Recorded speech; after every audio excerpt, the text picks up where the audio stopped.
If you've ever tried to grow cilantro, you might have noticed that it goes to seed when it gets a little warm, usually right at the beginning of the summer. And this is really annoying because cilantro goes so well with all these summer vegetables, especially in salsas. And when your cilantro goes to seed, it's not nearly as tasty, and it's not growing nearly as many of those leaves that you want to harvest for salsa. So growing your cilantro in the cooler months and then preserving it for when you need it for salsa is ideal.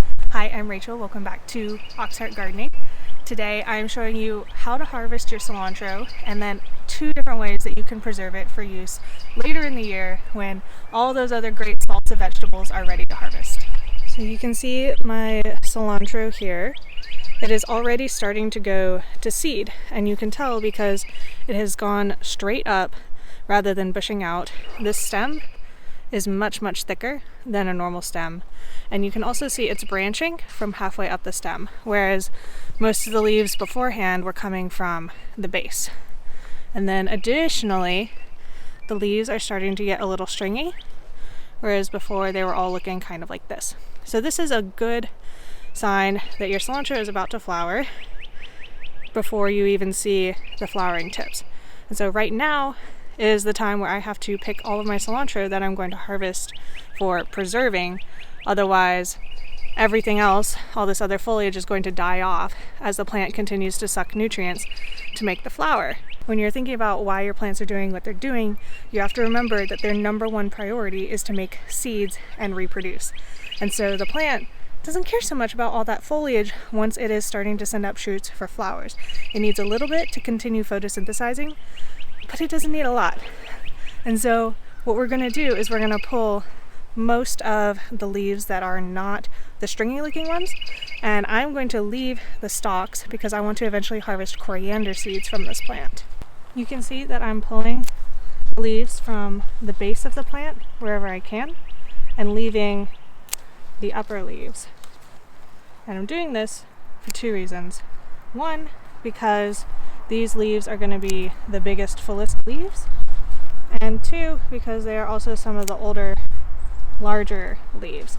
I don't want to get into harvesting up here where they're starting to go all stringy.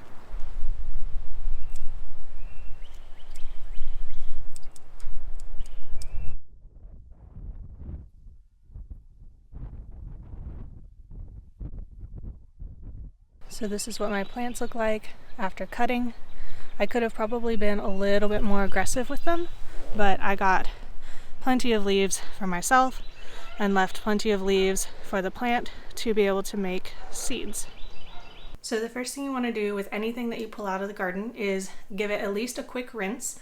I don't use any sprays on my garden whatsoever, so all I'm doing is getting the dirt and maybe any struggling bugs off of my leaves. So just a very quick rinse, and if you don't have the time to use or process it right away, you can leave it in a soak for a few hours, and that will keep it fresh and crisp until you're ready to do something with it. If you do want to use some cilantro fresh over the next couple of weeks or so, you can take a few out of your batch and just stick them stem in a jar of water, just like you would a flower, and leave that in your fridge.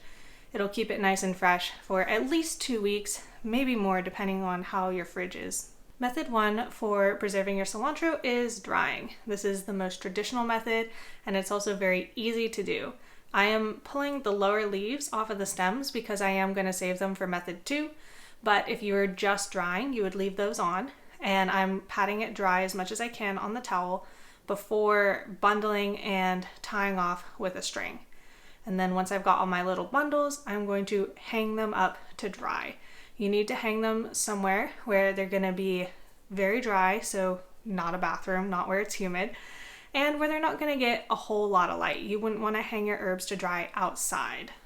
I'm hanging mine up in this archway because I think it's very cute. And so after a few weeks, you come back and check it, and once the cilantro is crumbling super easily to the touch, that's when you can take it down and go ahead and either crumble it into a jar, or you can grind it into a powder if you prefer. All right, and the second method of preserving your cilantro is to freeze it in oil. You have 2 separate options here. The first one is to do what I'm doing.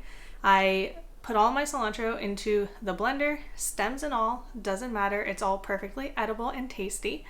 and I added some oil. Now, I didn't exactly measure, but I think it was between 1/4 and 1/2 cup of oil for the amount of cilantro that I'm doing. After I blended it all up, I poured it into ice cube trays. I like these little silicone ones because it's really easy to pop stuff out of them, especially stuff that's a little stickier than a traditional ice cube, like my pesto cubes that I make or these cilantro cubes. Now, these cubes are pretty small, but they will probably be a little too concentrated to use whole. I would maybe use between half and a full cube of this for a big batch of salsa, but of course, the usage is up to you, how much cilantro you want. After your cubes are frozen, you can always cut them into smaller pieces before you use them. So the drawback to this method is that you're not going to get any of those leaves that sometimes give a really good aesthetic to a salsa. You're just going to get the flavor. And so the other option that you can do is you could just rough chop all of your cilantro, put it in oil, stuff it in an ice cube tray, and do a very similar thing.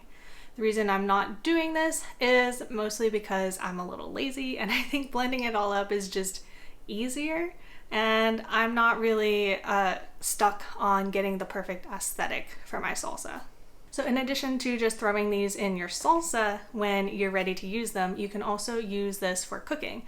You could preserve any other herb like this as well. Take out your little cube, throw it in a hot pan, and voila, you've got a little bit of oil and herb right in your food.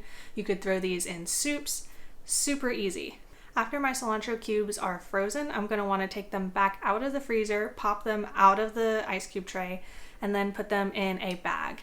I want to do this because I want to keep them sealed, and I also want them to be easily accessible. At this point, if I want to cut them into smaller pieces so that it's even easier to just grab one when I need it, this is the time to do it. Alrighty guys, I hope you found this helpful. If you have any other cilantro preserving tips, leave them in the comments below. I'd love to hear it. Everybody else who's watching this video would love to hear your tips. So leave those below and I will see you next time. But until then, I wish you happy gardening.